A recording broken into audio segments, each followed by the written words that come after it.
জানেন কি হোলি কেন পালন করা হয়? হিরণ্যকশিপু নামে একজন দৈত্য রাজা ছিল।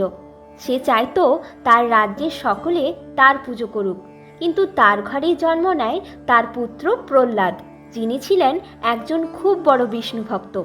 এই কারণে হিরণ্যকশিপু বহুবার তার পুত্র প্রহ্লাদকে মেরে ফেলার চেষ্টা করে, কিন্তু বারবার প্রহ্লাদ ভগবান বিষ্ণুর দয়ায় বেঁচে যায়। হিরণ্যকশিপুর বোন ছিল হোলিকা।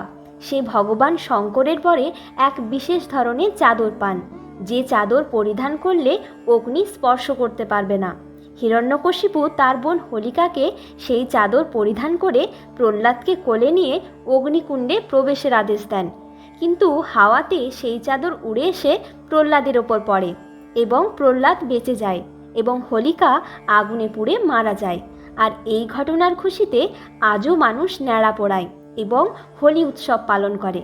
ভিডিওটি ভালো লাগলে লাইক করে কমেন্টে জয় শ্রী হরি লিখতে ভুলবেন না।